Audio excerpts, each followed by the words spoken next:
refresher, we started with the idea of working with numerical variables, right? Like age, blood pressure. Nothing's working? Oh my goodness, let's turn the lights off, yeah. Okay. You can also log in. You can also log in on your own, on your screen on your computer by going to go to meet.me/CUNY Public Health, just like being online. In fact, let me just post that as an announcement here, just so everybody understands that.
Oh, nope, that's not what I want.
Okay, just wanted to put that up here.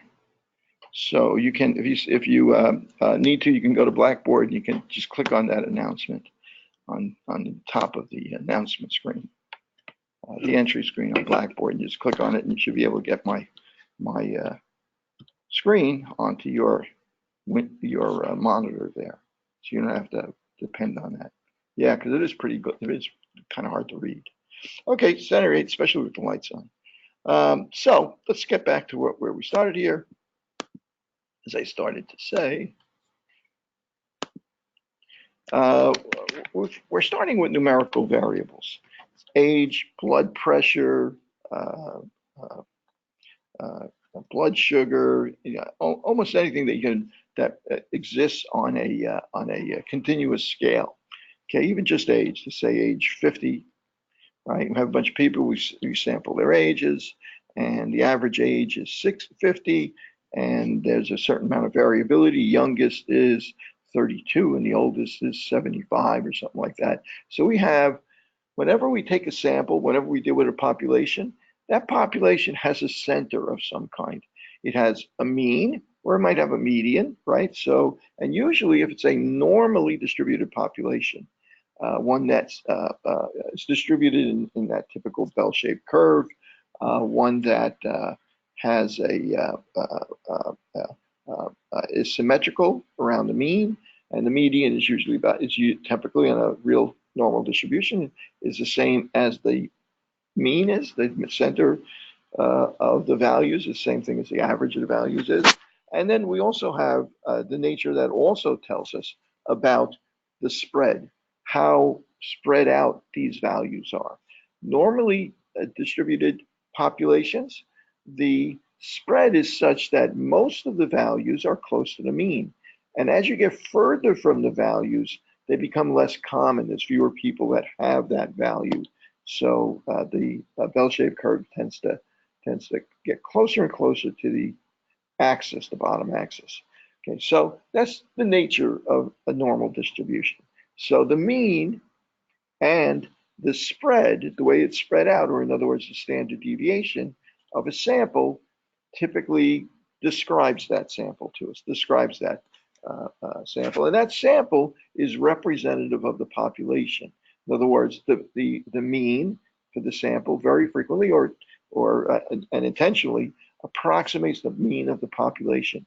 And the standard deviation of the sample typically will approximate the standard deviation, sigma, of the population. So when we're dealing with a sample, we're dealing with X bar and SD, the mean and the standard deviation of the sample.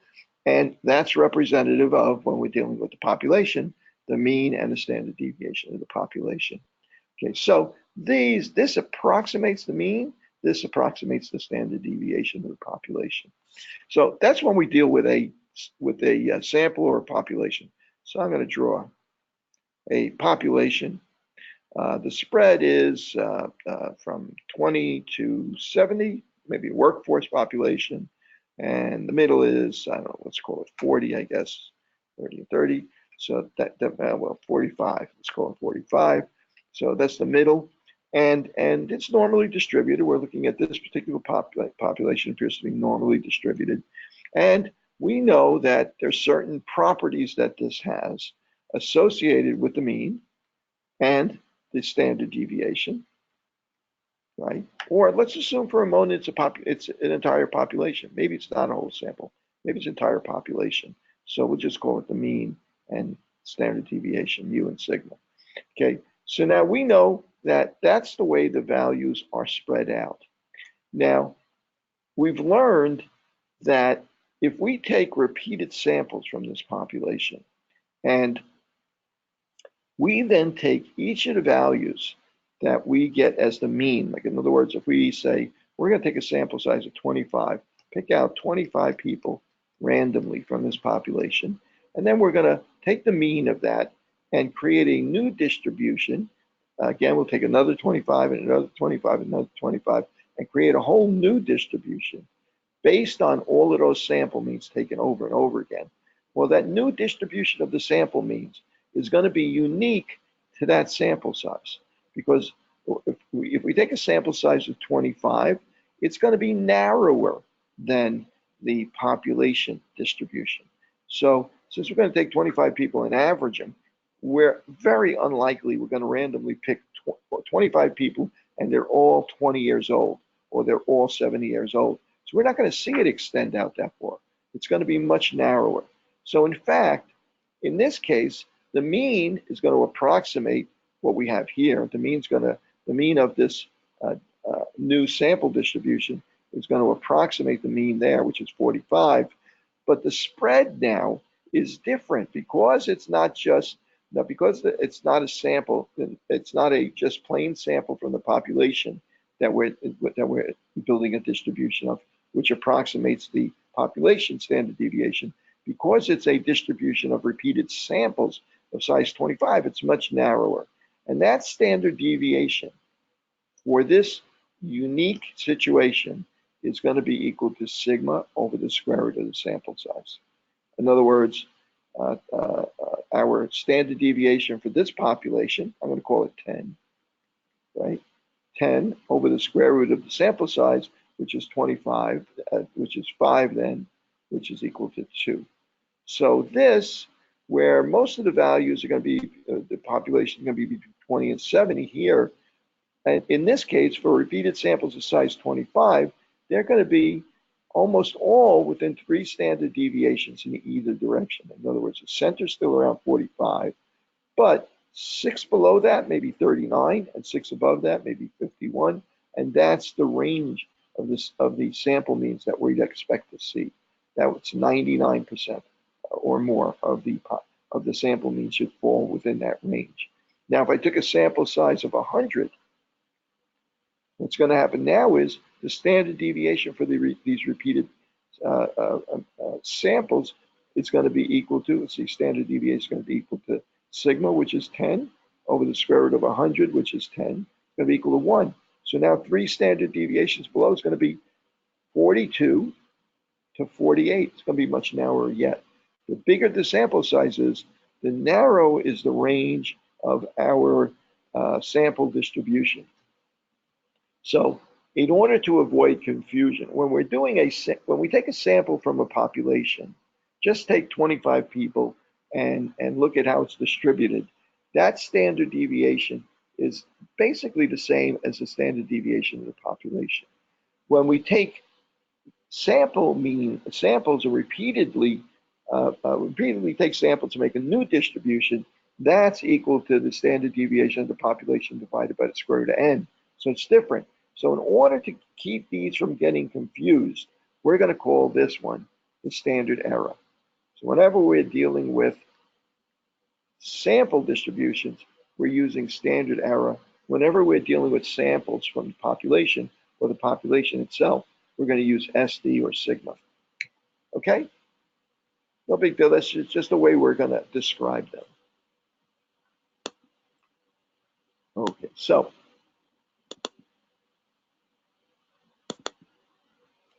now that gives us a remarkable tool.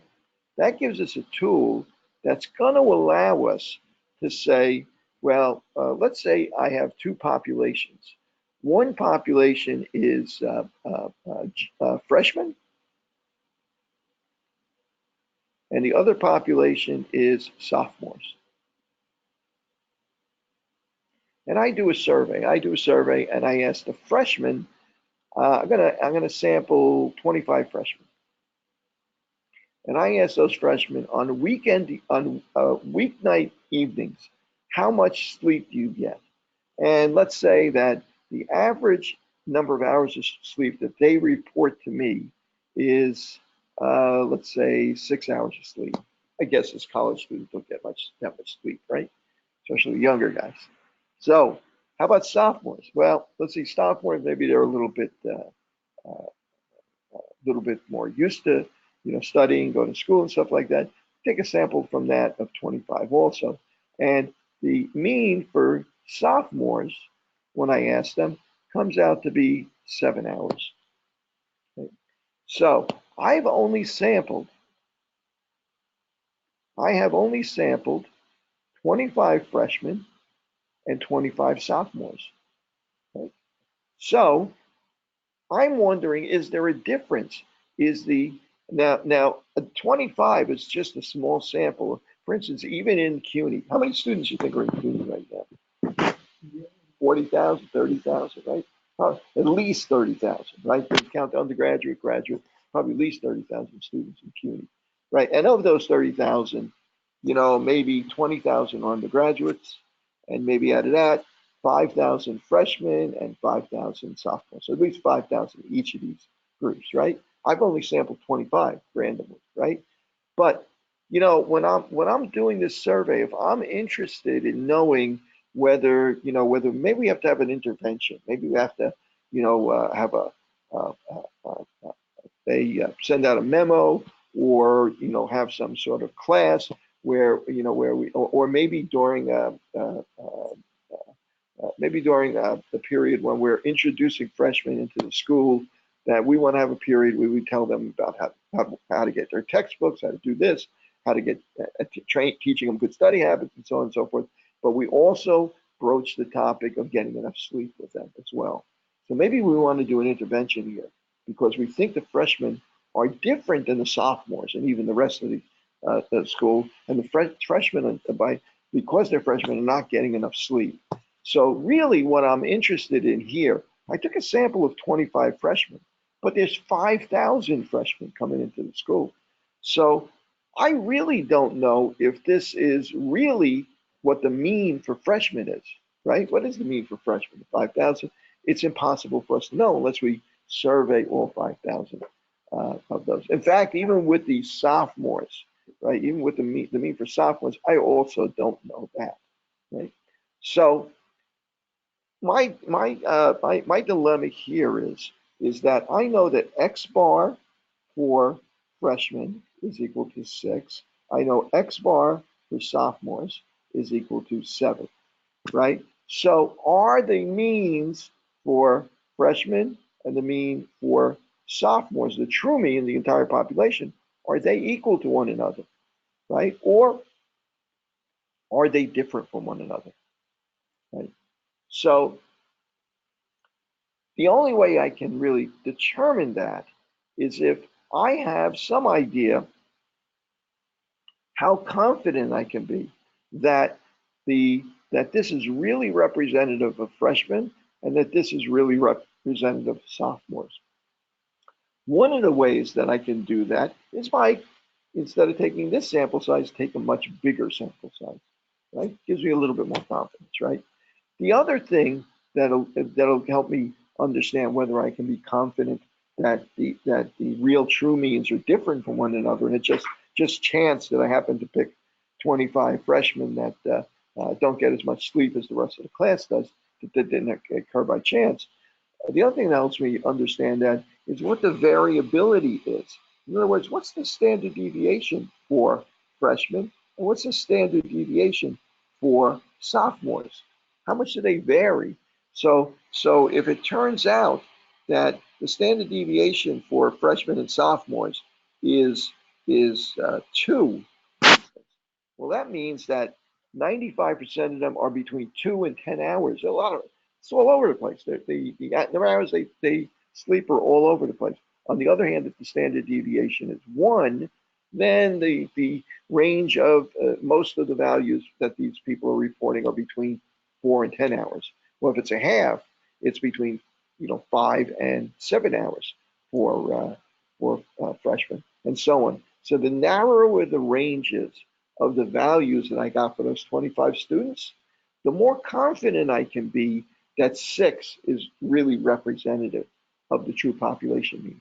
In other words, if I take 25 students and the numbers all over the place, and I get the mean, I don't really have a lot of confidence that I know it very well. But if I take 25 students and all of them are very narrow, they're all very close to 6 hours, that gives me a lot more confidence that the real population mean is close to 6 hours, what I got. So that really helps me out. So now my quandary now is how to quantify this. How do I show that this really is something that I can prove statistically? Knowing what I know about sample distributions, knowing what I know about the dynamics of taking a sample, doing it over and over again, and how samples behave, how often I get a value that's higher or lower than the real population mean. So I'm going to take this right now, and I'm going to modify it just a little bit. I'm going to say, let's take this situation again, except this time I'm going to say we sampled 25 freshmen, right? N equals 25, right? And the mean for the freshman was 6 hours, just like it said. But now the sophomores, right? The sophomores perhaps sometime at the end of the freshman year, we sent out a survey and we got all of the results for the new sophomores. We know that the mean for the sophomores is equal to 7, and the standard deviation for the sophomores, the true population standard deviation for the sophomores, is equal to let's say 1. Let's say 2. Say 2. Okay? So now I'm looking at this and I know what it is for the sophomores. I don't know what the true mean is for the freshmen, but I do know that the standard deviation for the sophomores is 2. I'm going to assume for a moment the standard deviation for the freshmen is 2 also. That the amount of variability, maybe they sleep less, but the amount of variability is the same. So I'm going to say, I know X bar, I don't know the true population mean, but I know X bar, and I know the standard deviation for the population of freshmen because I'm making that assumption that they're the same. So what can I do now with this? Well, one thing I can do with this is I can set up a confidence interval. If I know what sigma is, the standard deviation, I know the sample mean and the sample size, I can do a confidence interval. What's the confidence interval again? X bar plus or minus. Well, if I don't know the population standard deviation sigma, I have to go to the T. We introduced the T table last week. I have to go to the T table. But in this case, I know it. I know it's 2, right? I'm assuming it's the same as for sophomores. So I don't have to go to the T table. I can just use the Z-score that represents 95% of the values that I would expect, right? And that is, if we use the empirical formula, that's 2 standard deviations, right? If I use the Z table, it's more accurate, and it's 1.96. So it's 1.96 times the standard error, the variability of taking repeated samples of size 25 from a population that's standard deviation of 2. So the standard error, I can calculate because that's sigma over the square root of n. I know what sigma is, it's 2. I know what n is, right? It's 25, square root of 25. So it's equal to 2 over 5, or 0.4. 0.4. Okay? Right at the edge of where I can actually write on. Equal to 0.4. So my mean, my 95% confidence of the my mean is going to be 1.96 times 0.4. I'm going to call that 0.2 for our purposes. It's 0.8, right? So X bar is 6 minus 0.8 is 5.2, comma, and 6 plus 0.8 is going to be 6.8. So I'm 95% certain that the true population mean for freshmen is between these 2 numbers. Now, what's the true population mean for sophomores? I know what the true population mean is for sophomores. It's equal to 7.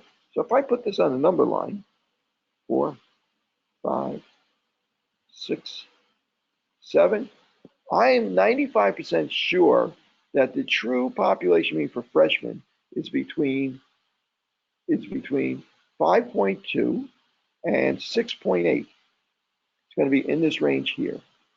But I know for sure that the mean for sophomores is 7. So if I know that the true population mean for freshmen is between these 2 values with that level of certainty, well, then I know with that same level of certainty, with 95% certainty, that it's going to be different than the mean for sophomores.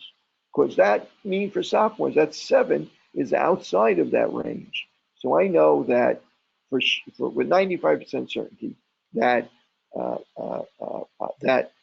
the mu for freshmen is different than mu for sophomores because it's outside of that range. Well, let's say I did a 99% confidence interval. Remember what the Z-score was for 99? It was 2.58, right? Okay, I'm going to use 2.5. So 0.4, let's see, 0.58, I'm going to use 2.6. 2.6 times 0.4 is 0.4 carried to 2 is 1 is 1.24 2 8 1.04, I believe. That looks right. Okay. 0.4 times that 0.8. Yeah, I think that's right. 1.04. So in this case, what's going to happen is my confidence interval is going to be 1.04 less than this, which is going to be, I'm going to call it 1.1. It's going to be 4.9, comma, and 1.1 greater than 6 is going to be 7.1. Okay, so now my range for my mean for freshmen now is from 4.9 to 7.1. Now, where's the mean for sophomores here? It's inside that range now, right? So if it's inside that range, I can't say with 95% confidence that it's different than the mean for sophomores. If it's outside of the confidence interval, I can say that it's different. If it's inside the confidence interval, I can't say that the two means are different. Are you guys comfortable with that? You understand why I'm saying that? Okay, good. You remember that movie with De Niro? You know, the Meet the Folkers or something like that. You remember the circle of trust? Yeah. So what's happened here is the 7, when we did 1.96, 7 was outside the circle of trust. Now we did it for 99% confidence. Now 7 is inside the circle of trust. So, but actually now it was the other way for us, because the first time it was outside the range of confidence that we have for what the mean is, and now it's inside the range of confidence. So we can't really say the two of them are different. Now that's convenient, except that that's typically not the way we use this. What's really happening here is we're checking to see, because look how we did this, 1.96 times the standard error. In other words, 2 standard errors or 2.5 standard errors. That's how far apart. That's how that range is defined, right? The confidence interval, right? But really what we're doing here is we're taking the mean for the freshmen and the mean for the sophomores, and we're looking to see how many standard errors apart they are, right? So when I did it the first time, okay, I'm going to do this again. When I did it the first time, let's see, freshmen, sophomores, mu is equal to 7, sigma is equal to 2, and for freshmen, x bar is equal to 6, and we're going to say that we know that mu is equal to 2 for this also. In this case, we know the standard error for our sample size of 25, right? So standard error is equal to 2 over the square root of 25 is equal to 2 out of 5 is equal to 0.4. So what I can do instead of building that confidence interval is I can see what's the difference between x bar for the freshman. I don't know the means, I got to use x bar, and the mean for the sophomores, which I know is 7. What's the difference between those two, right? Well, I could just subtract one from the other, right? So I could say it's 6 minus 7, right? It's equal to 1. That's the difference between the two of those. But you know, I'm not really interested in the number of hours difference. What I really want to know is how many standard errors apart are they? Are they more than 2 standard errors apart? In other words, 1.96 standard errors apart. Because if they're more than 2 standard errors apart, it's the same as being outside of the confidence interval. One is outside of the confidence interval for the others if it's more than 2 standard errors apart, right? So instead of calculating a confidence interval, what I'm going to do is I'm going to calculate x bar for one minus the mean for the other over the standard error. And that's the number of standard errors apart that they are, right? I'm going to call that a t-score, a t-value. So if I look at this, the standard error, okay, let's put it down, is 0.4. And the difference between these two is -1. So how many standard errors apart are they? The number of standard errors apart that they are is -1 over 0.4 is going to be it's going to be 2.25, -2.25 standard errors. The size doesn't really mean anything to us really right now. So negative 2.25 standard errors. I know that if I had drawn a confidence interval, then anything that's more than 1.96 standard errors below or above the mean, that X bar, right? I'm going to say that it's different because it's going to be outside of that. So if this number is bigger than 1.96, I know that if I drew a confidence interval, it would be outside. So what am I doing here? I'm calculating the t-score and I'm comparing it to a value that I know I need to exceed, so I can say I can be 95% sure when I say that these two means are different from one another, right? So what is that value? That value that has to be bigger than? Well, if I want to be 95% sure, it's 1.96. So in this case, I win. I can reject the idea that they're equal and say that they're different. But if I wanted to be 99% certain, what was the number I had to exceed? You guys remember? 2.58. Did I exceed that? No. So I can't say that they're different with 99% certainty. So in this case, if I want to be 95% certain, if I'm willing to be only 95% certain, I can say that they're different. If I want to be 99% certain, I can't say that they're different.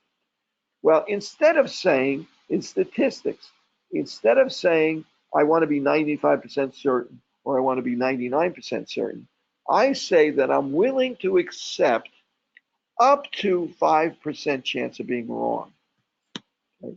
And over here, I'm willing to accept 1% chance of being wrong. We call that alpha error. We call that type 1 or alpha error. In the first case, being 95% certain is basically the same as saying I'm willing to have up to 5% chance of being wrong. And in the second case, my alpha error is 0.01. I only want to accept 1% chance of being wrong. Okay, that's what we're doing from now on. This is a one sample t-test. That's what this is called. So now, that's great. This should be really easy peasy, nothing hard. All we got to do is change the numbers and stuff like that. There's a problem though. And I'm going to bring the problem up right now. Freshman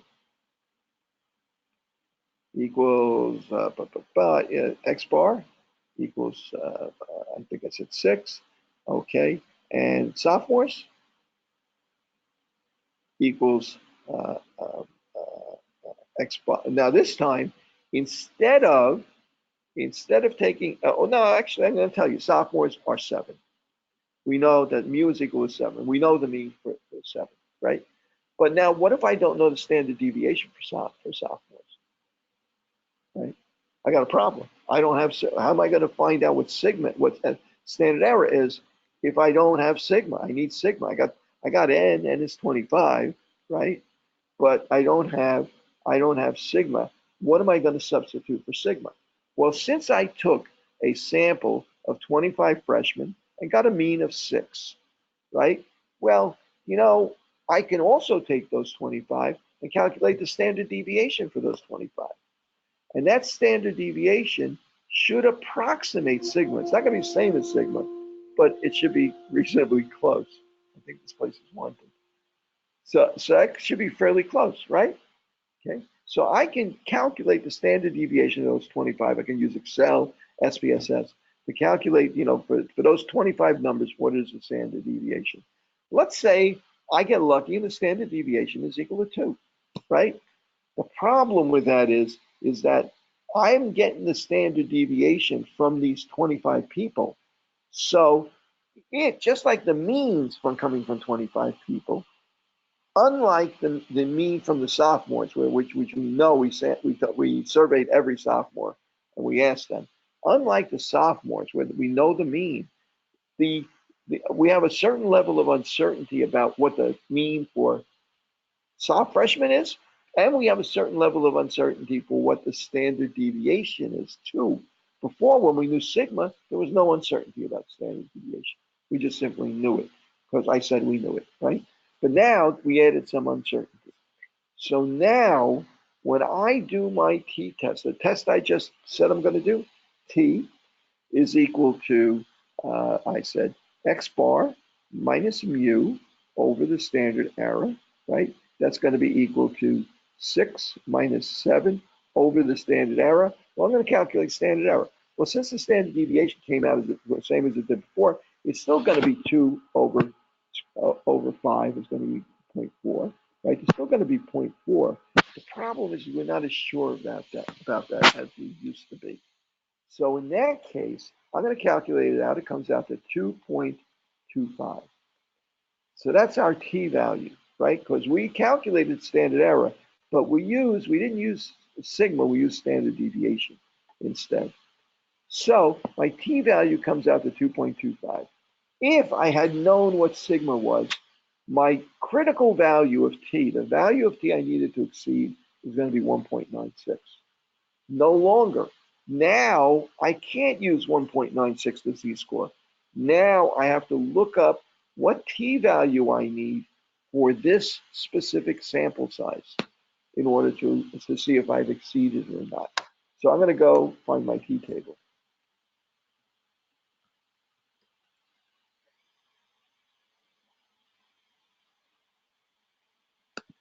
Let's see if that's it. Nope, not it. Here it is. Okay, there we go. Okay, so first of all, you guys remember how we use this table? Doesn't have sample size, it's degrees of freedom. And the degrees of freedom are 24, right? 1 minus that. And the critical value of t is going to be under this column here, which is 95%. And remember we said that it's 5%. I'm willing to accept 5% chance of being wrong, meaning it's outside the range. Well, the way they describe it here is they say right tail probability is 2.5%, 0.025. But that you got to remember, you got right tail and you got left tail. So when you add the two of them together, it's 5%. That's the same thing as alpha is equal to 5%, right? So 24 is going to be 2.064. Okay, so my critical value, my t critical for alpha is equal to 0.05 and a sample size of 25 or 24 degrees of freedom, right? 20, that critical value is 2.064. Can I reject the null hypothesis? Have I exceeded my critical value? Right? Have I exceeded it? I've exceeded it, right? Yeah. 2.25 is bigger. They're further apart. This is how far apart I need them to be. They're even further apart than that. So in terms of standard errors, so I can reject my null hypothesis that the two of these are equal and say that they're different. The two means are the pre-population means are different. What about if I wanted to be 99% sure? If I wanted to be 99% sure, well, that p-value would have to be, where is it, 99%? 2.797. So let's see. So my t critical now for 99%, or alpha is equal to 0.01, my t critical is going to be equal to 2.797. Have I exceeded that? 2.25 is bigger than 2.7? No, it's not. I haven't exceeded it, so I can't say that they're different, right? They're not far enough apart in terms of standard errors for me to say that the mean for freshmen is not equal to the mean for sophomores. They got to be at least as far apart as the critical value of t for that sample size and for that level of confidence, right? So the value of t I calculate has to be bigger than the critical value for me to say with that level of confidence that the two means for the populations are different from one another. That's it, exactly. We don't say that they're different. We don't reject. Remember, talking about hypotheses, we don't. If our null hypothesis was that they were equal to one another, and our alternative hypothesis that they're different, well, now I don't have enough confidence to say that they're different. So we failed to reject the null hypothesis. Does it mean we proved the null hypothesis? No, we didn't prove that they're equal. We just failed to prove that they were different, right? That we know that they're different, right? 6 and 7, but we didn't have enough evidence at 99% confidence to be able to say that they're different. But at 95% confidence, we could say that they were different. Looking at the table where we have like 6 minus 7. Oh, yes. 6 it's not going to be like minus 1 over. Yeah, it's going to, actually, this is minus 2.25. Yeah. But the sign doesn't mean anything. Yeah. All the sign means, if I had reversed these and put the mean but it would have been a positive number. Yeah, and when you calculate minus 1 divided by 4, I'm getting 2.5. So 2.25. Oh, you're right. 2.5. Excuse me. 2.5. You're right. Still the same outcome, though, right? Still the same outcome. I got lucky. Okay. All right. But you see what happened here? If we know the population standard deviation, we can use 1.96 as the critical value. If we don't know the population standard deviation, we have to depend on the sample standard deviation that, to figure out what the standard error is, what SC is. Well, then you got to go to the t-table to figure out what number you need to be bigger than to reject the null hypothesis, the idea that the two means are the same. Okay?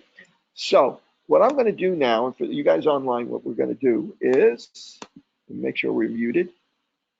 Okay, let me just check with these guys online. How are you guys doing? You guys, does that make sense to you guys? It makes sense? Yes, no? I see a lot of yeses, but I think they're from when I asked about whether you could see the screen or not. That was an easy question. How about this question? Can I repeat what? I just talked for 45 minutes and you typed in, can I repeat? I need a hint. What should I repeat? Yeah, that's confusing, right? But I mean, if you keep your head straight on it and just go in the beginning, if you go through the mechanics, part with the t-value. Well, remember, the t-value is really the number of standard errors apart the two values are, right? So how do I calculate what the t-value is for a mean of 6 for a sample and a known mean of 7 for this population? Well, the difference between them in terms of hours of sleep is just 1, but the standard error, the variability of repeated samples of size 25 is equal to the standard deviation 2 divided by the square root of the sample size 25, so 2 over 5 or 0.4. So how many 0.4s apart are these? So dividing 0.4 into this, we see that they're 2.5 standard errors apart. Well, in order to decide whether or not I can say that these two population means are different given this evidence, in order to say that, I have to exceed the difference between these two in standard errors that I need to be at that level of certainty. So I got to go to the t-table. Since I don't know the standard deviation of the population like I did earlier, I have to go to the t-table and find out what that critical t-value is that I need to exceed for this particular sample size. And it turned out for 95% certainty, less than 5% chance of being wrong if I reject the null hypothesis, that the t-value I needed to exceed was 2.064, right? So the actual distance between these two numbers in terms of number of standard errors, 1 divided by 0.4, is 2.5. So my 2.5 exceeded, these two numbers are far enough apart for me to say with 95% certainty that the population mean for freshmen is different than the population mean for sophomores, right? So I was able to reject that null hypothesis. When I looked at it again and said, well, can I still be, if we had started with wanting to know this with 99% certainty, well, when I went to the t-table, instead of being 2.064, the number of standard errors apart that they needed to be is almost 2.8 from that table. Well, if I look at this now, they're not 2.8 standard errors apart. They're only 2.5 standard errors apart.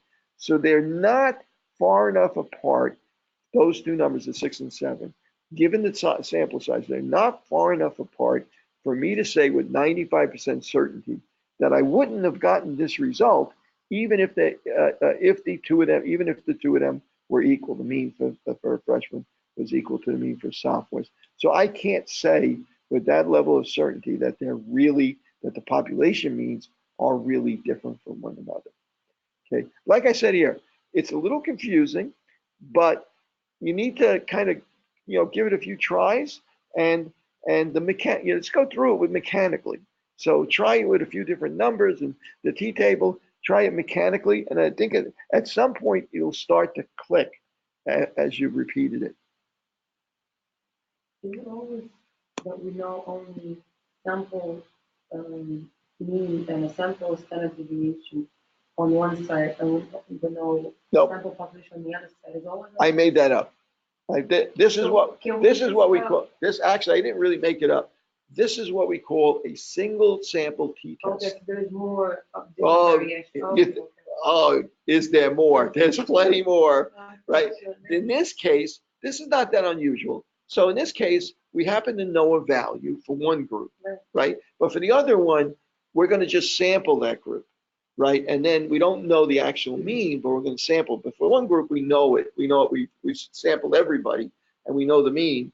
That's not that unusual. And we take a sample of this other group, right? That's what happened here. So we have one sample, and we're comparing it to a known mean. That's a single sample t-test. The next thing we're going to look at is what happens more frequently than this. What happens more frequently is that, gee, let's do it for juniors now and seniors. Well, the only trouble is we don't know anything about juniors or seniors. Nobody even looked at that. That's, they came into the school 2 years ago. We weren't even tracking that or asking that. So now, if we want to compare them, now we take 25 juniors, 25 seniors, and now we calculate the mean for juniors and the mean for seniors, but it's both of them are X bars. There's no mu, right? Now I want to compare the two of them. And now I don't know the standard deviation, and it's further complicated by the fact that this group, juniors, has a different standard deviation than this group, seniors. So now I got two means and two standard deviations. That's called independent samples t-test or two sample t-test.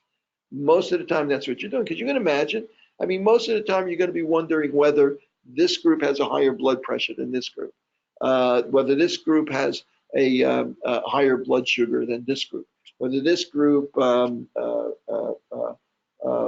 a higher BMI before they do something or after they do something, before or after they go through an exercise program for 6 months, right? You're always going to be comparing groups to one another.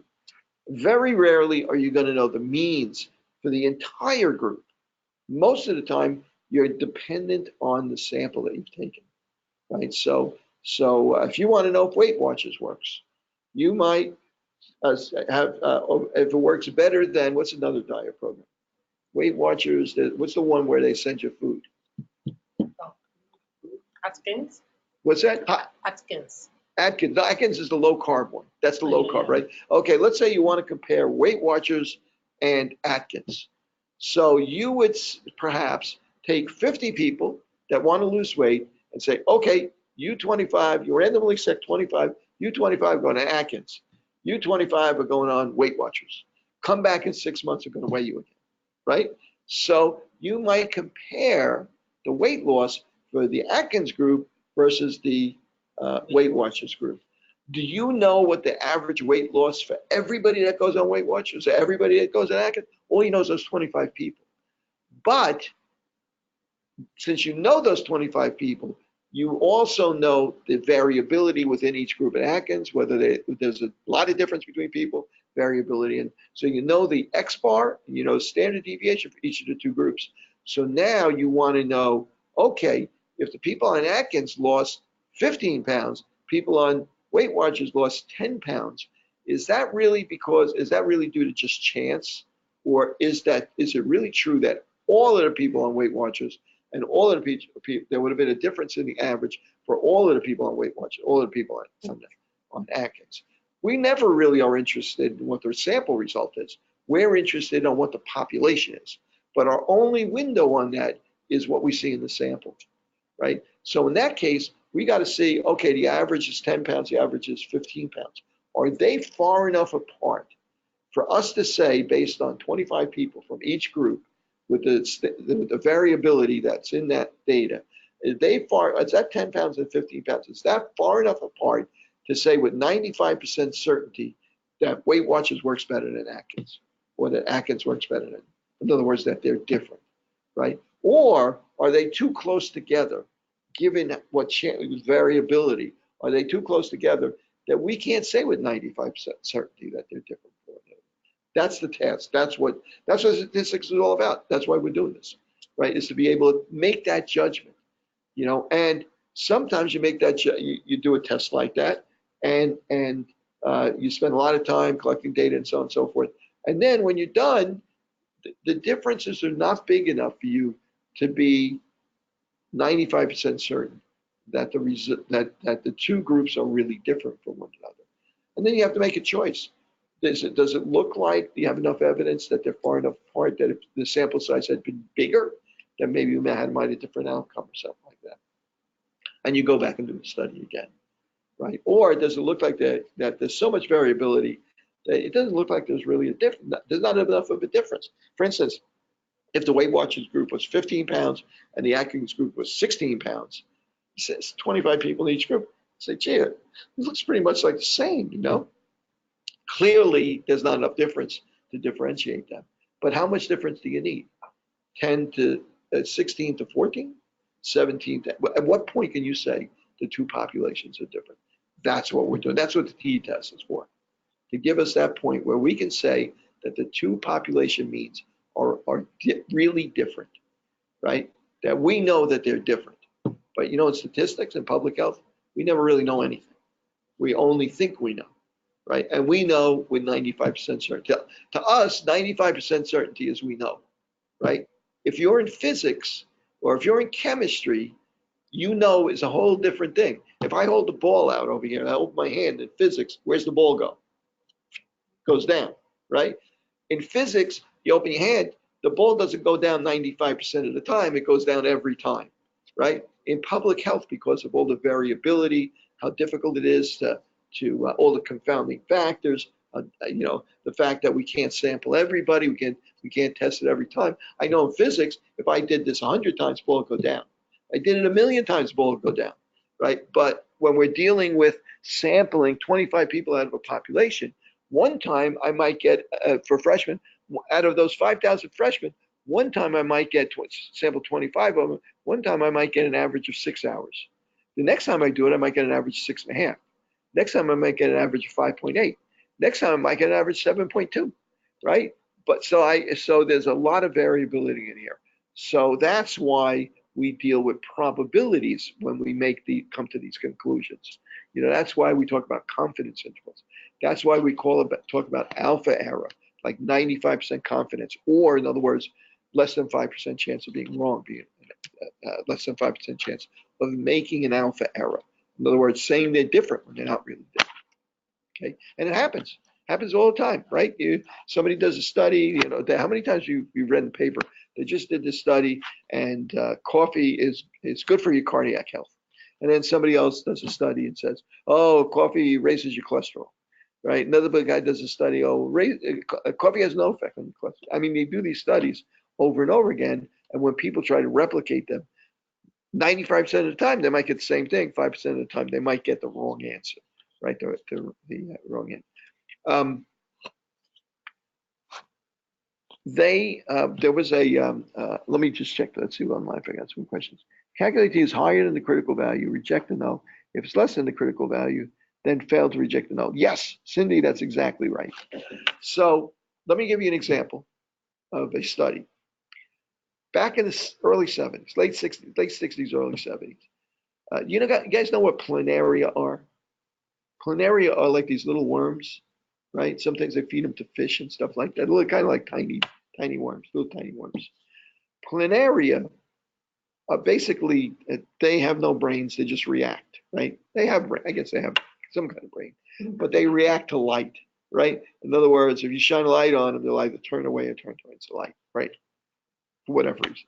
Right? So I don't know them well enough. I haven't had a conversation with them. I don't know why they do that, right? Or which one they're going to do, right? So there are these guys that did this study with planaria, and they wanted to train as a behavioral study. They wanted to train the planaria to react to the light.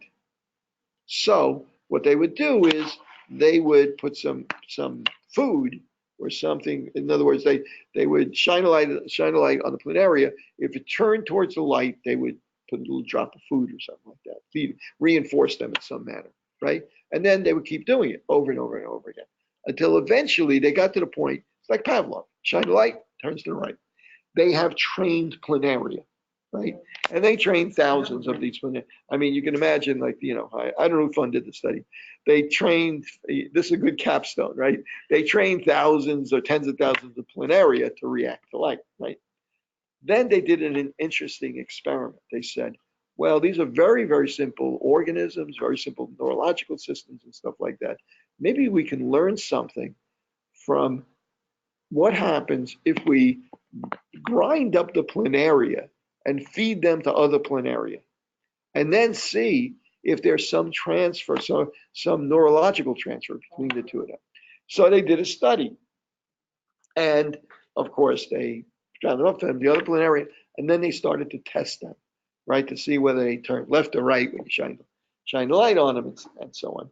And lo and behold, they did their test, take sample size, so on and so forth, and they came out with a study over 95% certain that the new planaria, the naive planaria, learned faster than planaria that had not been fed the smart planaria, right? And they published this study, right? Well, this caused a big uproar and stuff like that, because you can imagine, next thing you know, people are going to be eating Einstein's brains, right? Exactly. We'll be starting eating smart people's brains, So, so this caused a big stir. And what happens when you do a study and you come up with an interesting or controversial conclusion? Somebody elsewhere in California or Canada, somebody in France, tries to replicate your study, repeats your study. People tried to replicate the study, they couldn't repeat the results. So either they screwed up the study, or assuming remember, we're talking about probabilities here. 1 out of 20 times, 95% certain, one out of 20 times, they might do this study and get the wrong conclusion. In other words, that this worked. And maybe that's what happened in this case, right? Well, these guys are nuts because they were sure it was right, but even though, it's all chance, right? They were sure it was working, right? So they kept going at it and going at it. Eventually, they couldn't get any of their work published in legitimate, anymore in legitimate scientific journals, right? Because everybody else was insisting they couldn't replicate the study. They were insisting that it was right. So they were kind of in. So what did they do? This was the 60s we're talking about here. So everybody's, it was, that was strange in the 60s. You had to be there to know this. So at any rate, so what did they do? They started their own journal. Since they come publishing, guess what they call their journal? Really clutch. She's good. The Worm Runner's Journal. You can Google it. It's probably, let's see. I'm going to try this right now to see if it's around. The only thing with this is I say you can Google it, but Google, I've been around longer than the internet, right? So when I say that, because there's so much on the internet, when I say that, in the back of my head, I say, well, everything's on the internet, right? So it's always there somewhere on the internet, right? But I'm wrong sometimes because there's a lot of stuff that was pre-internet that nobody's interested in, that nobody ever bothered to put on the internet. Worm Runners, I think it's Worm Runners Digest. So my point about this is, there is a point here. Runners World Magazine. It's going to make a liar out of me.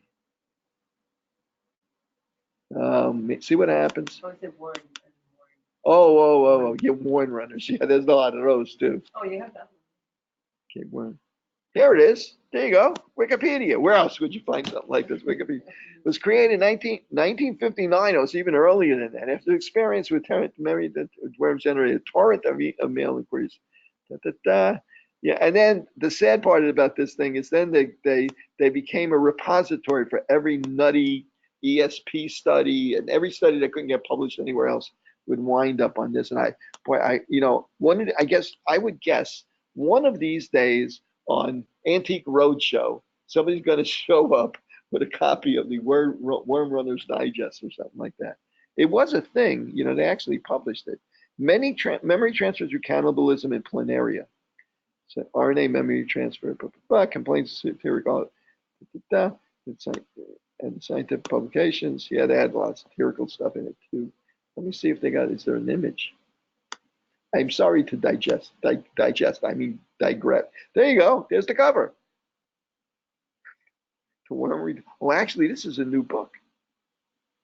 It's a best of articles from the room. I may have to check that out later on Amazon and maybe buy it. Yeah. Okay, guys. So, unfortunately, I was recording this whole time. Okay. So, guys online, what we're going to do now is if you go to Blackboard, let me get rid of the Worm Runner's Digest. If you go to Blackboard, and you go to today's session. I gotta do that. Today's session. I got session number screwed up. That's not the right number. I think it's really 8, but I'm going with this from forward on. So I don't want to confuse things too much. Okay, so if you go into this first section, hypothesis testing and students t-test lecture, there's several of them. I'd like you to play them and listen to them. That they're Levi Waldron's recordings when we taught this course together a while ago, and and I think they'll be valuable to help you out. Most of them are like 5 or 10 minutes long. This last one is the one I want to play now. It's called Introduction to Students T-Test, and it talks about the origin of the test, and so on and so forth. So I'm going to pause the recording here, and I'm going to play it on the computer behind me, on the computer in the room here. So I'm going to figure that it's going to take about 20-25 minutes to play this, and then we're going to take about a 10 to 15 minute break. So come back here at about, let's see, 7:40, 7:50. Yeah, come back about 7:20. About 7:20 we'll get together again, and at 7:20 we'll get together again, and we will do some exercises on single, 2, and independent samples t-tests. Okay, you guys got that? So we're going to pause, play that on your units, and then we'll come back again. So I'm going to pause our recording, and This conference will now be recorded. Recording again. Okay, hopefully we've come back and we are back online again. You should be able to see my screen behind me, right? Back there? Yeah. Okay. Boy, small, hard to read. Okay, so now I have now there's a document tonight's session. There's a document on Blackboard that's called T-test variations. Well, the single sample t-test is simple. We don't really need the only formula we got is t is equal to x1 minus mu over the standard error. That's a pretty simple thing. But I just mentioned that what if we have 2 samples? We have a sample from group A, we have a sample from group B. They might be the same size, they could be different sizes. It could be size 25, this could be 36, right? So they could be different sizes. So we get 2 means, one mean from group A, one mean from group B. But now, not only that, we have 2 different standard deviations. Standard deviation for group 1 and standard deviation from group 2. So now things have really gotten complicated. I know I want to demonstrate that the 2 means are more than a certain number of standard errors apart. And normally I calculate the standard error from standard deviation divided by the square root of n, but now I got 2 standard deviations. So which one do I use? Or do I use both of them? Right? So things get a little complicated. And the sample sizes could be different. They might be the same, but they could be different. So what do I do with the 2 different sample sizes? So I have a document here, which is kind of a summary of what formulas that we're going to use to do the t-test. A little intimidating, but all you're going to do is really fill in the values. So, for instance, I'm going to do a two sample, I'm going to compare the means of two populations using the t-test. I'm going to take samples from each one. I'm going to take a sample from each one. So my null hypothesis is always going to be, is that a PDF file? Yes, I can type into it, it's PDF file. My null hypothesis is always going to be that the two means are equal, and my alternative hypothesis is generally going to be the two means are not equal. So now that I've done that, I know that the top part of that equation for t is going to be the difference between the two means, x bar 1 minus x bar 2, right? Just like this over here. That's it right there, as a matter of fact. And then that's going to be divided by the standard error. But instead of standard error, SE, what do I see down there? I see something a little more complicated. I see something that says pooled standard deviation times the square root of 1 over n1 plus 1 over n2. Oh, look at this. That must be accounting for the fact that we could have two different sample sizes. And that's indeed what it's doing. And this SP, what does this SP stand for? That's the pooled standard deviation. And how is that calculated? The pooled standard deviation is the square root of the sample size of group 1 times the standard deviation squared of group 1 plus the sample size of 2 minus 1 times the standard deviation of group 2 squared over n1 plus n2 minus 2. It's basically the weighted average of the standard deviation of the two groups. That's kind of what it is. And when do I use this? I use these formulas when we're assuming that the standard deviations of the two groups are equal to one another. So how do I, boy, this is a real workload here we got now, right? Okay, don't worry about it because we're only going to do this once or twice. We're going to depend on SPSS in the future to do it for us. So let's see what I have to do. I have to calculate the pooled standard deviation. Then I have to take that pooled standard deviation, use it down in this formula to calculate t, right? The degrees of freedom now, since before it was just n minus 1, but now I got two groups. So the degrees of freedom are n1 plus n2 minus 2, minus 1 for each group. So if it's each one of them is 25, it's 50 minus 2 be 48 degrees of freedom. Then you have to look up the critical value of t for that number of degrees of freedom, 48, whatever it comes out to be. Let's say it comes out to be 2.1. And you need for your calculated t to exceed that critical value in order for you to reject the null hypothesis. So I'm going to give that a try. First, I'm going to try it. First, I'm going to do it with a single sample t-test. Single sample t-test was really simple.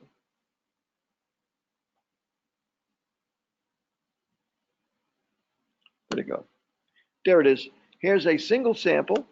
It's a sample of 9 people. We did this before, I think, sample of 9 people. And we're going to calculate the average. So x bar, what's x bar equal to? X bar is going to be equal to the average of these. Parentheses. Oops.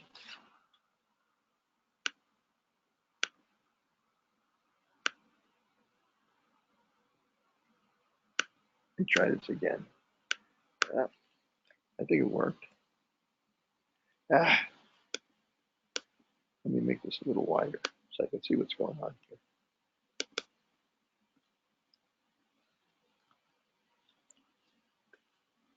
Average of these numbers. Okay, now the standard deviation of this group is equal to, parentheses, find the standard deviation. Nope, I missed it again. The trackpad's getting worn out. Okay, it's standard deviation. So what's my standard error going to be equal to? My standard error is going to be equal to my standard deviation divided by the square root of my sample size, which is 9. It's going to be that. So now I'm going to calculate my t-score. my t-score is going to be equal to x bar minus mu over the standard error, number of standard errors apart. I'll put this in parentheses here just so we realize that that's the way it's going to be calculated. Okay, so now what's mu? What value am I comparing it to? Single sample t-test, I must be comparing it to a value. I'm going to say that mu is equal to 11. Okay, that's what mu is equal to. Mu for the other group. I know the population mean, hence a single sample. So what's my t-score? My t-score is equal to x bar, which is this number, minus 11 over the standard error. So how many standard errors apart are my average and 11? So the t-score is equal to minus 1.13. What is that? What t-score do I have to exceed in order to say with 95% certainty that the mean for my group that my group came from is different from the group that had 11? Well, I'd have to look at that up on the t-table, right? For degrees of freedom equal 8. Maybe I have it already open.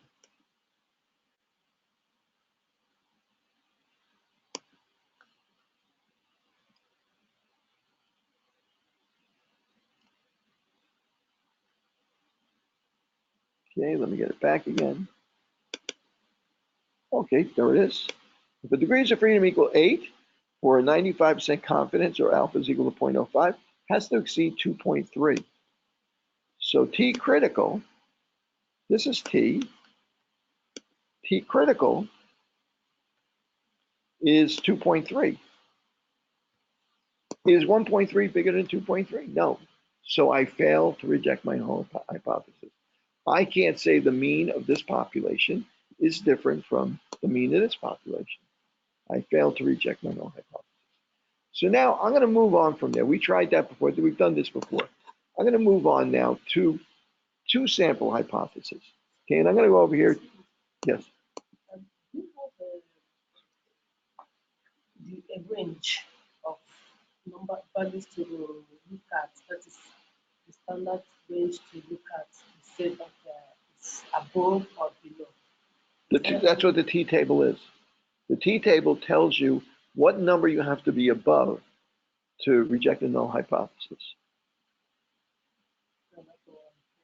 Let's say you have like, it has to be five number above. Maybe your distance is 1.9, and you have to be like 5. No, that's the, yeah, no, the point is you can't do that. In other words, you can't say, for instance, oh, the average age in this group is 40 and the average age in this group is 50. Are they far enough apart? Is 10 far enough apart? You can't do that. You can only, because you don't know what the variability is. That's why you got to use the t-score, not the number between them.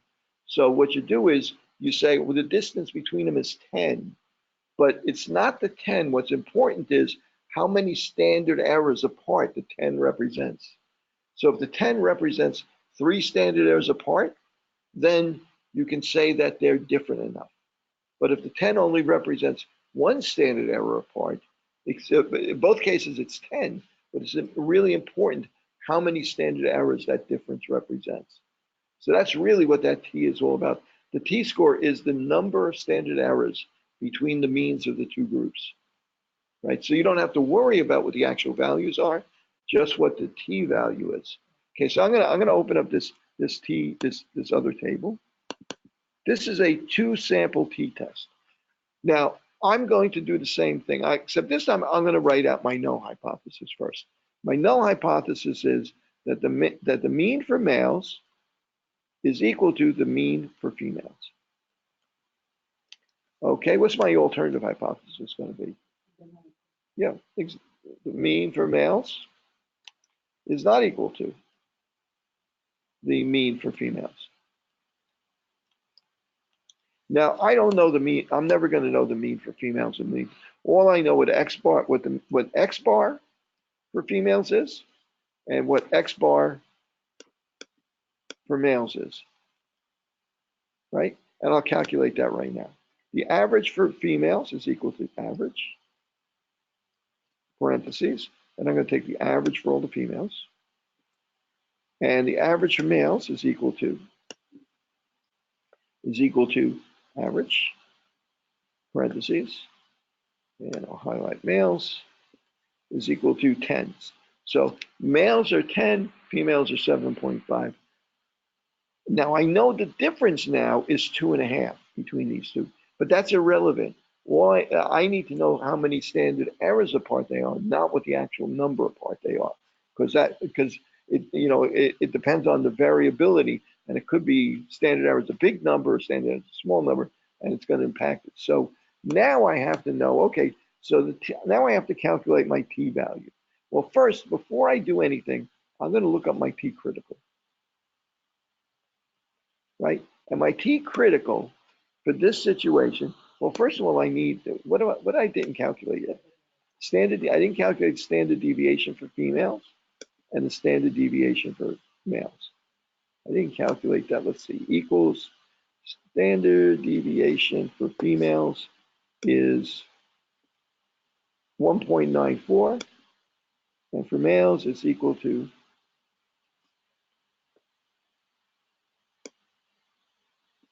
2.7. Would you say that those are similar or very different, those two? I like your answer better. They're pretty different, right?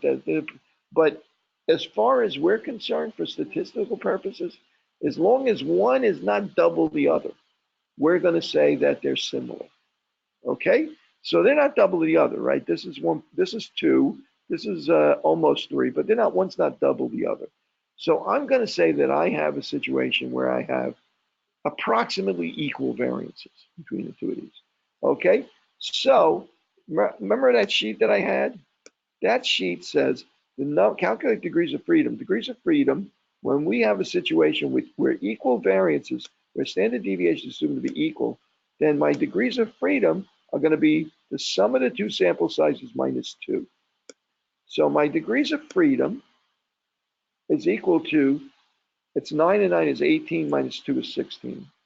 So what is my t critical that I need to exceed? Well, I got to go to the t table, look that up. Okay, that's over here. So for 16 degrees of freedom and alpha equals 0.05, I need to exceed 2.12. You guys see it there? 2.12? Because if I go back to this sheet, yeah, exactly. Yep, there you go, because it's two groups. Yep. Okay, so t critical is equal to 2.12, I think I said. Okay, so now I need to exceed that t critical. So now what's the formula for t? The formula for t is equal to x bar 1 for females minus, I'm going to do it this way, x bar for males, just get a positive number, minus x bar, doesn't matter what the sign is, x bar for females, right, on top. And right, and I'm going to divide that by the standard error. Standard error is going to be difficult to calculate because the standard error is what's down here. Before I can calculate the standard error, I have to calculate the pooled standard deviation. Look at that nasty formula, right? So I'm going to move this down here, and I'm going to calculate that. So it's going to be equal. Boy, I want to be able to look at these both at the same time, so I got to do a little bit of juggling. Okay, good. This should help me out. So let's see, the pooled standard deviation, and I'm doing this because I'm assuming equal standard deviation. The pooled standard deviation is going to be equal to, well, first thing I'm going to do is take n minus 1, that's 8, times the standard deviation for group 1, equals 8 times the standard deviation for group 1 was, how much was it? It was this 1.9 times itself. right? Square is the same thing at the same time. Oops, that should have been 6. And I'm going to hit enter. Okay, and then I'm going to wind up adding that 2, and 2 minus 1 is also 8, equals 8, times standard deviation 2, the males, times themselves. Okay, and then on the bottom, I have n1 plus n2 minus 2. That's equal to 16. Okay, so now I'm going to put this all together here.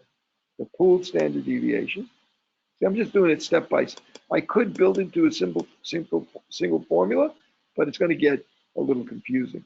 So the pooled standard deviation is going to be the square root of this part n1 minus n minus 1 times the standard deviation for females squared, plus the other one for males now, plus that, right, divided by 16. Okay, and I'm going to close the parentheses, and I'm going to put an extra parentheses on the outside of this, so it finds the square root of the whole thing. Okay, and I'm going to hit enter. What did I do wrong? Oh, it did it though. Okay. Let me make sure this. It only wants, yeah, I got 2 in there already. Okay, good. Yeah, I added an extra parentheses. So the pooled standard deviation is 2.346, right? So, it's a complicated formula, but it's just a matter of plugging the numbers into it. So now, that's not even what I need. Now I have to use this down here, right? So I got to calculate the standard error, which is the bottom down there. And the standard error, and that is going to be, it's going to be equal to the pooled standard deviation times the square root of 1 over n1, which is 9, plus 1 over 9, close parentheses, and that's going to become 1.194. Okay, again, I'm just plugging numbers in. That's my standard error. So now my t-score, what's my t-score going to be equal to? T is equal to the difference in the two, I'll do it up here. Okay, T is equal to the difference in the two means. In other words, it's going to be actually I want to start with the males so it comes out positive. The X bar for the males minus X bar for the females, close parentheses, divided by the standard error, which was that SP times square root of 1 over N. And it comes out to 2.18. So that is my T value. That's what my T value is equal to. Okay, that's my T value. What was my T critical? Do we remember what my T critical was? 2.12. Did I exceed my T critical? My T is 2.18. Oops. Did I exceed the T critical? Yes, 2.18 is bigger than 2.16. What does that tell me about my null hypothesis?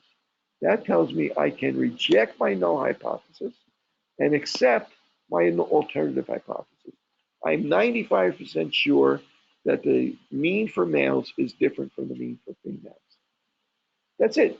It's complicated because of the formulas, but it's not really complicated conceptually. Still always the difference in the means divided by the standard errors. The difference in the means is a number, but we're really interested in how many standard errors apart are they. So if it's 10 minus 6, the difference is 4. But if the standard error is 2, 4 is 2 standard errors apart. That's what we're really interested in, that 2 standard errors. So now I'm going to repeat this using SPSS. Same data, but using SPSS.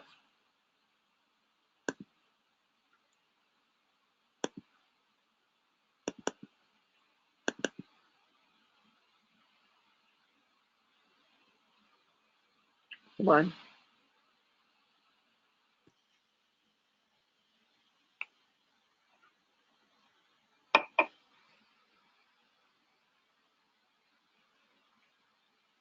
Okay, I think I opened it about 3 times. Yeah, here we go.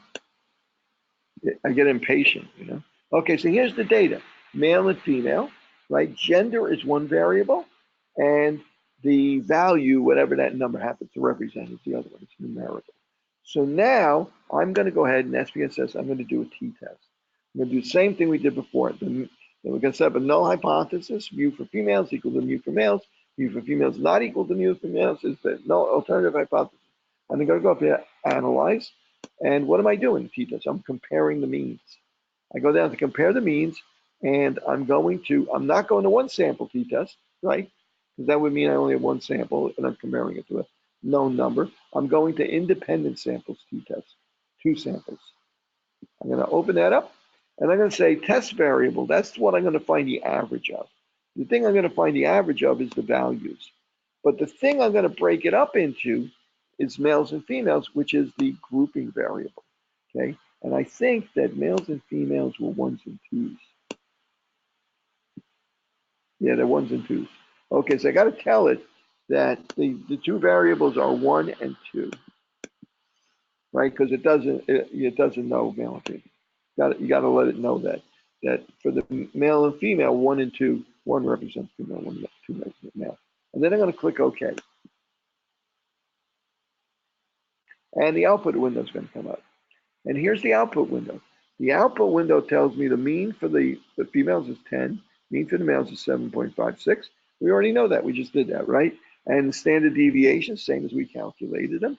And then it's going to go down here and do the t-test. And it's going to do the same thing. It's going to combine these standard errors into a pooled standard error. And let's see the result that it gets. It calculates that if we assume equal variances, the t-value, this is not part of the t-test.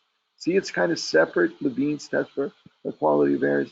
That's really separate. The t-test, you see this big line going up and down, very thin, kind of hard to see. There's a thin line going up and down, separates this. The t-test starts here. And what's the t-value? 2.184. We looked up t-critical, so that told us we could reject the null hypothesis. But let's see how SPSS does it. SPSS figures out there's 16 degrees of freedom, and then it calculates a significance. The significance is the same thing as what we call the p-value or probability. This is the probability that we would be wrong if we reject the null hypothesis.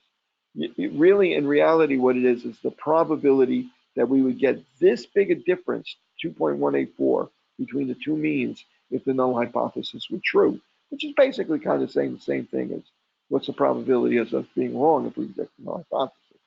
Okay, what did we say our level of tolerance for being wrong was?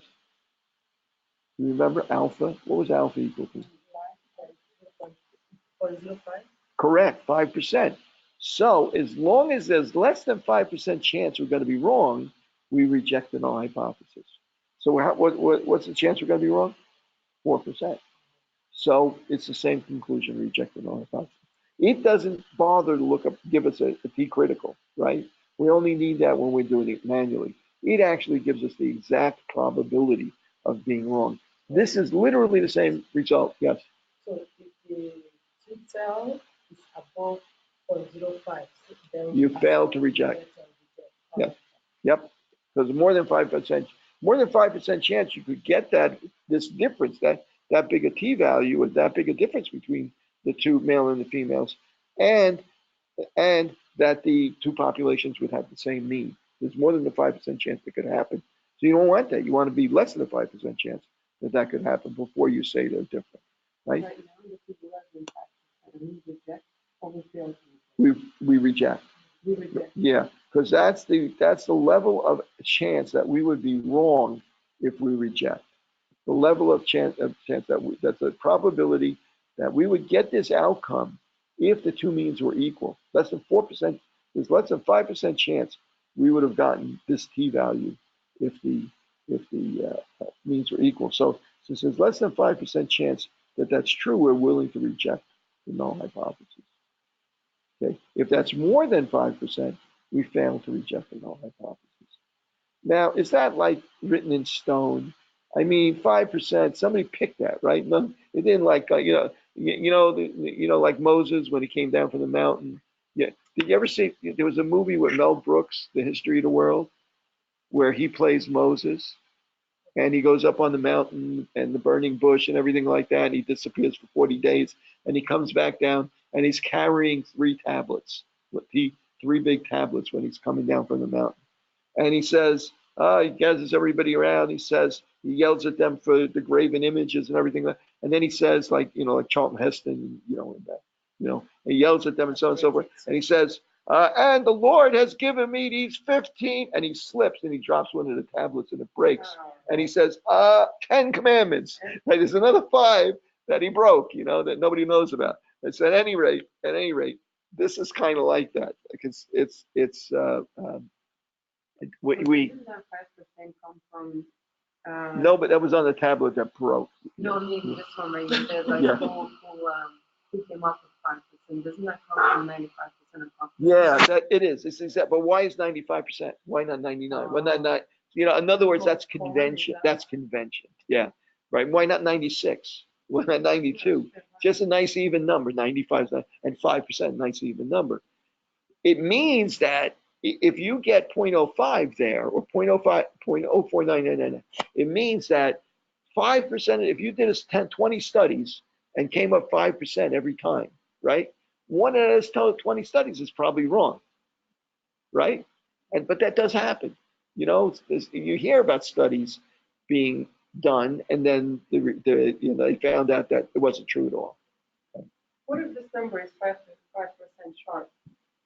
Everybody asks that every year. Oh. Like I just told you, not really a real number. So you make your own one. You reject the null hypothesis. What the hell? You're going to say you're not going to publish because it came out exactly 5%. You're going to reject the number. There's a movie, Catch-22. They just made a remake of it. There's a book. And the original book is better. In the original book, Catch-22, it's about these pilots, the American pilots, that Army Air Force, that are bombing the Germans in Italy. It's happened to be in Italy. They're bombing the Germans in Italy. My parents, my father was here in the United States then.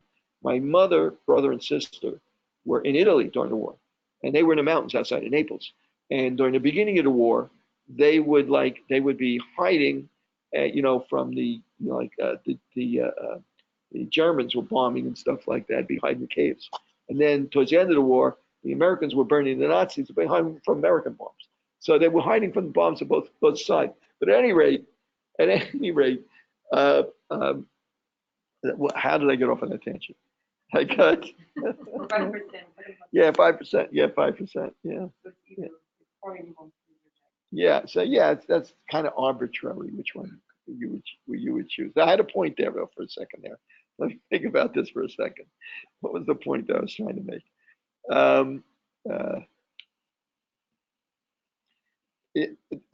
Catch-22. That's what I was talking about. Catch-22, the novel Catch-22. They're American bombing crews. And they, of course, the Germans weren't just taking this, they were trying to shoot the planes down. And they shot a lot of them down. And they didn't want to go on a lot of missions. What would happen is that they were supposed to go on 25 missions and was supposed to rotate out. They were done, right? But every time they got to 25, they keep increasing it. Now you got to go 30. Now you got to 35, right? So it's never going to end. So these guys are freaking out. So a lot of them would try and go on sick duty, right? Sick call, because they want to go up in the plane, right? So the rule was if you had a temperature of 102 degrees, you were on sick call. You didn't go out. You didn't go on the mission, right? So they would show up to sick call, right? And they take their temperature. But the medics, because Army's like this. The medics there said, if they took somebody's temperature, it was under 102, they have to go on a mission. So over 102, they went out. They were sent back to bed in sick call. If it was exactly 102, nobody knew what to do. So they tell them to go away for an hour, come back to temperature again. So that's exact 0.05. If you ask me 0.05, it's exactly the same thing. It's an arbitrary number, right? But like I said, so that's the Catch-22. Okay, so at any rate, so let's take a look at this from another perspective now. What about if they're unequal variances? I'm going to take a look at the next one. The next example I have here. Okay, I'm going to go back to my thing here. The next example I have here is, I will minimize this so I can see this thing. Okay, two sample t-test, another one. Okay, 2A unequal variance. This one's unequal variance. 2A. I'm going to open up 2A. Okay, so now if you look at this one, the mean is 7. I don't know what that is. Let me get rid of that. What are the means of these two groups? Equals average, parentheses. The mean for the males is 10. It's the same number. It's slightly different numbers. The other groups do. Okay, is this is 7.55. The only difference between these two is that the standard deviation for the males, for the females, I'll do it right here. Why not repeat it? Standard deviation for the males is 2.7, and the standard deviation for the females is 1.01. Uh-oh, what did I say? Yeah, it's more than double the difference. The variability is different in the two of them. So now, when the variability is different, let me go to my instruction sheet. When the variability is different, what do I have to do now? Compare the means, sample standard deviation not assumed to be equal. So now we use this formula. Now this over here is my standard error. I would calculate x bar 1 minus x bar 2, which is 10 minus 7.555, whatever it was, divided by the square root of the standard deviation of the first group squared, whatever that was, standard deviation of the females squared, divided by the number of males, the number of females that we say, and that would be the standard error. That would be the bottom. I would divide that into the difference between 10 and 7.5, and it would give me the number of standard errors apart those two means are. In other words, a t-score.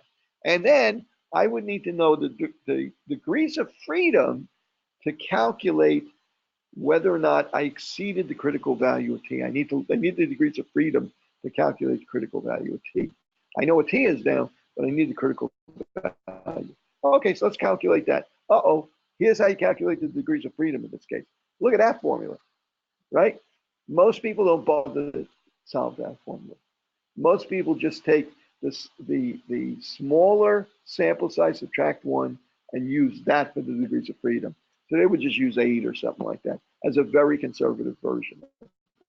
If you really wanted to, you could calculate the degrees of freedom, but it's going to come out to be a strange, it's not going to be a nice even number, like 18 minus 2, 16. It's going to be an odd number. So I'm not going to bother to do this calculation because I'm going to use SPSS to do it for me. I have the same file in a version in SPSS. So let me open this file in SPSS. I'm going to say open data, and I'm going to navigate back here. And here is my 2 sample t-test with unequal variances. I'm going to say open. And here we go. There it is. So males and females, 1 and 2. If I click on the view labels, you'll see that it'll turn them on and off. Okay, and I'm going to go up to analyze. Where am I going to go from here? Compare means, right? Because that's what I'm doing. I'm going to go to independent samples t-test. It's still 2 samples, right? I'm going to take the values, move them into the test variable. I'm going to take gender, prove it into grouping variable, and I'm going to put 1 for females, 2 for males. Oops, 2, whatever the 2 groups are. And I'm going to click OK, and now my output is going to come up. And similarly, see, I'm going to get the mean, the average, the means for the 2 groups, the standard deviation for the 2 groups. Now look, you can see they're different there. So when I look at the t-test, and again, the t part starts over here. When I look at the t-test, the top line is equal variance is assumed. The bottom line is equal variance is not assumed. So this time, I'm going to use the bottom line.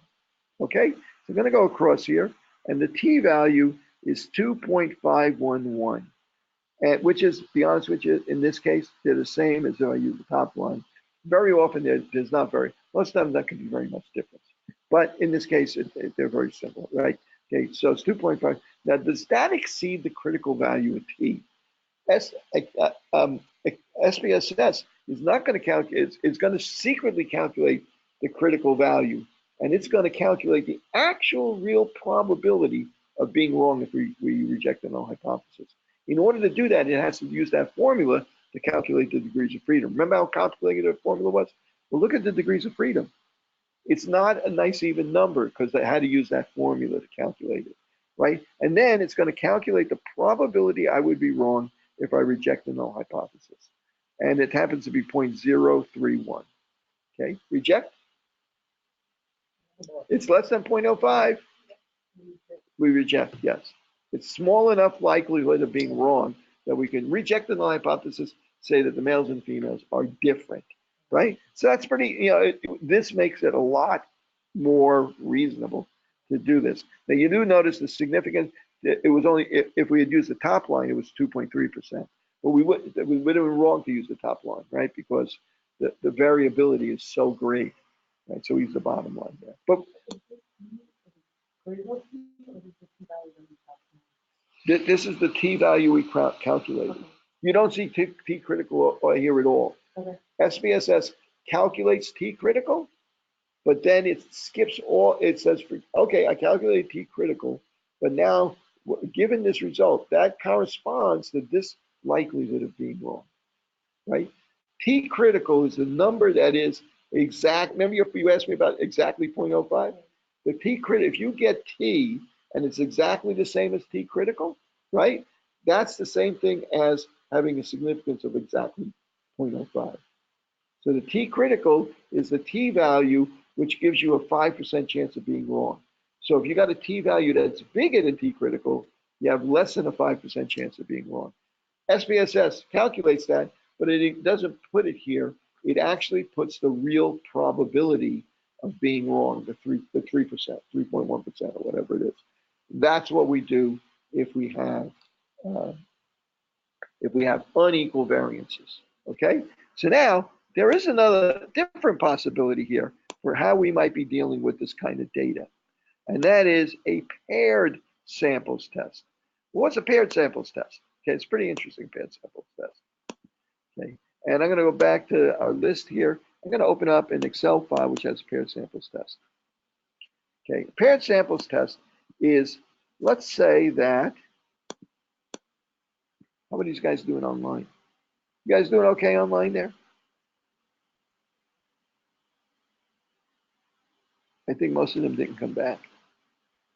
That's what happens when you take a break. You never know. Especially if you're here, I notice you, If you're at home, take a break, gone. History. Okay, so now the way a paired sample works. Now, let's say that these are two different groups of people. We have 9 people that took a placebo, 9 people who took a drug. So what I would do is that I would take the average of the people that took the placebo, the average of the people that took the drug, and compare the two averages. Are they the same or different, right? That's not what happened here. What happened here is that each one of these lines represents the same person. So this person took the placebo for 2 weeks and got a test. This person took the drug for 2 weeks and got a test. And the same person took the drug for 2 weeks, got a test.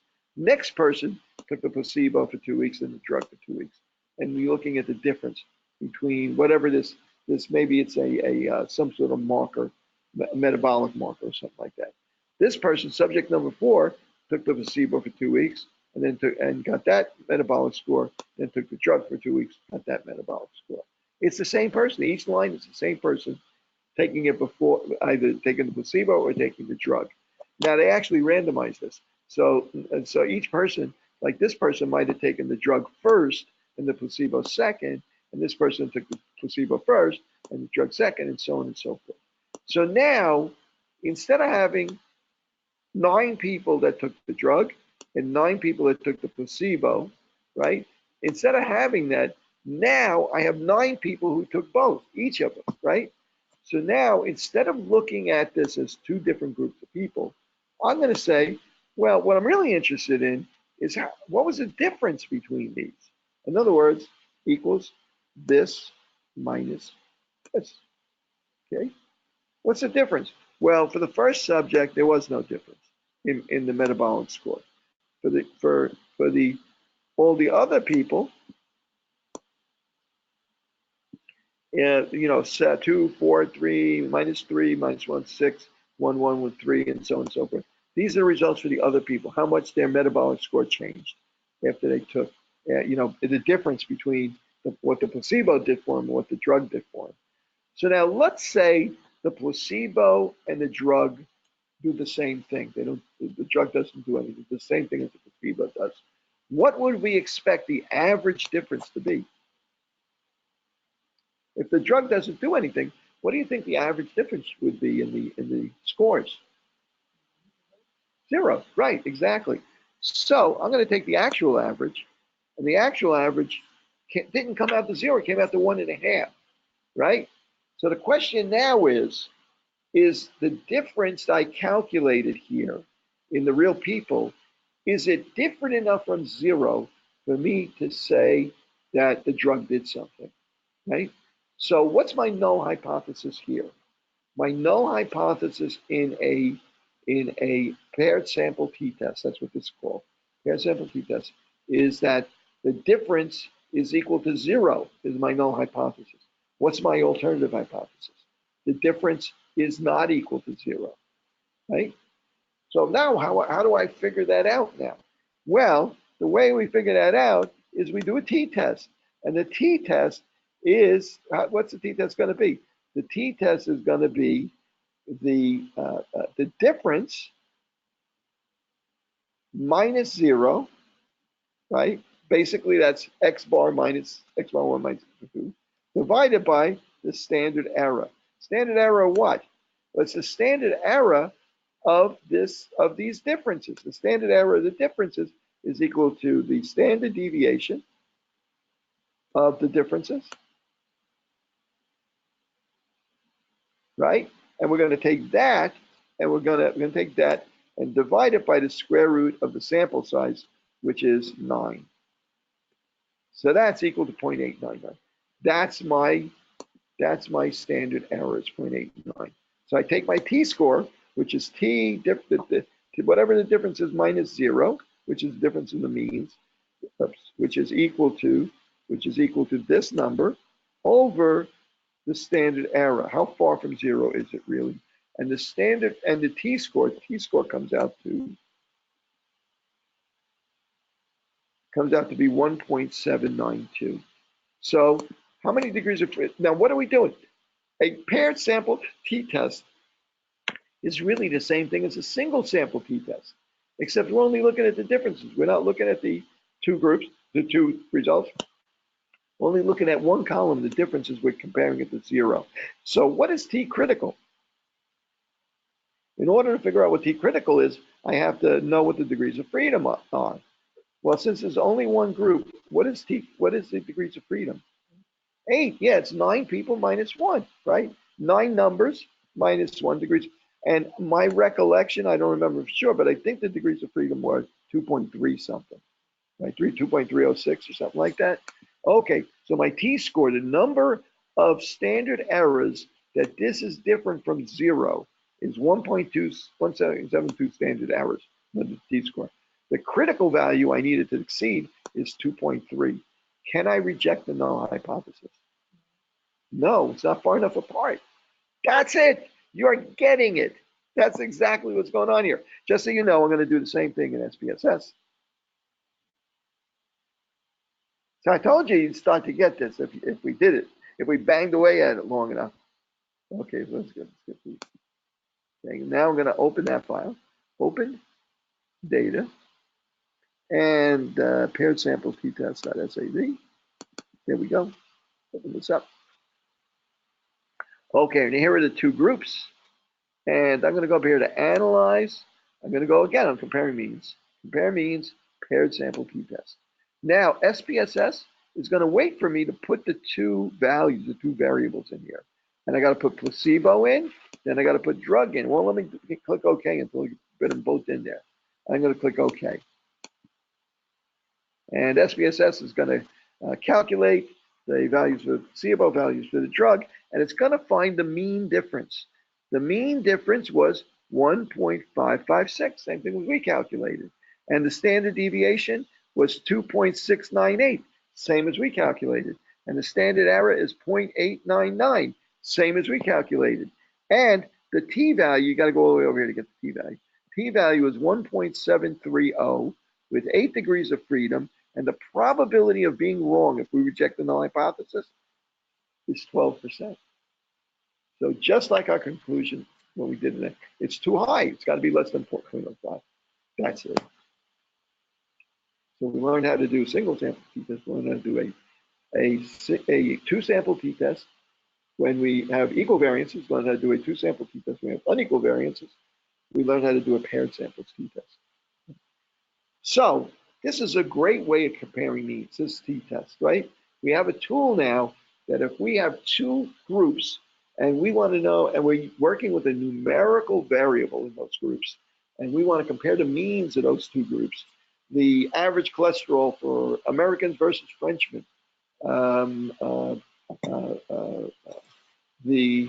the shoe size of NBA players versus the shoe size of NFL players we were playing around with the other day, right? If you want to compare, if you want to take a sample and compare those two means, we have a mechanism for comparing two numerical variables among two groups. So the categorical variable is, it has two values, male, female, so on and so forth.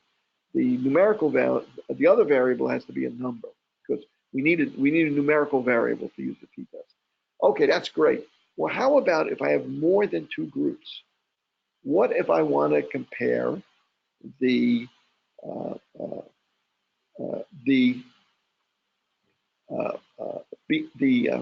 blood pressure among 5 different ethnicities in a nursing home, in the nursing home population in New York City? So I randomly sampled people in that nursing home, right? Could be white, black, Hispanic, Asian Pacific Islander, Native American, maybe those are the 5 that I want to work with, right? So I calculate, I sample as many as I can, and I got 10 of this group, and 15 people in this group, and 25 people in this group, and 10 this group, and 5 from this group. Now I've done my sampling. Now I want to compare the averages, right? So how am I going to compare them? If I'm going to use the t-test, what do I have to do? I have to take whites, compare them to blacks. Take whites, compare them to Hispanic. Take whites, compare them to, I got to do the t-test 4 times, right? Just from whites to the other 4. And then now blacks and Hispanics, blacks to Asian Pacific, black, I got to do another 3 times. And then for the next group, I got to do 2 times. So I'm going to have to do the t-test what was it? 4 times 3 times 2 is 4 plus 3 times plus 2, 7, 9 times. I have to do 9 times, right? 9 times to get all the different combinations if I'm going to only do 2 at a time. What's the probability of me getting it wrong if I do it once? 5%. What if I do it 9 times? You ever hear the game Russian roulette, right? What happens if you do it 9 times? Yeah, right? Exactly. Eventually we're going to get wrong. That's intolerable. We can't use the t-test for multiple groups. We have another tool for that. It's called analysis of variance. Okay. So when we come back on Monday, we've learned how to do it for 2 groups now. When we come back on Monday, guess what we're going to be doing? We're going to be doing analysis of variance. We're going to learn how to do it for more than 2 groups. And again, analysis of variance, I'm going to introduce it. It's going to be a little complex. Actually, the videos I have for it are pretty good, right? So I'm going to be posting the videos. So even if you want, you can even get a jump on it. Take a look at those videos. The calculation manually is a little tedious, but just like the t-test, when we use SPSS, that greases the wheels. That's going to be much easier than doing it manually. But it's good to see it done manually, because then you see what's really high. In other words, SPSS, you just move stuff. You just got, put the drop menu, move stuff around, and there's the answer. You don't really see what's happening. You don't get an understanding of what's happening. Right? So we'll look at those videos. We'll come back on Monday. We'll play the videos because I think they're pretty good. And I stumble less on the videos because I was careful than I will in real life. Then also it's a little bit better because I don't wind up on a tangent. Give you a story about the hills of Naples or something like that, and then forget what I was talking about. So I do less of that if you watch the video. So watch the videos and we'll do some exercises again on Monday. But we're going to learn a new technique for analyzing a new kind of data. These different, when we have multiple groups, when we have More than 2 groups you want to compare the monthly mean to. Okay, and again, you guys online, you missed all the fun, and you should have come in here. Oh, okay, good, excellent.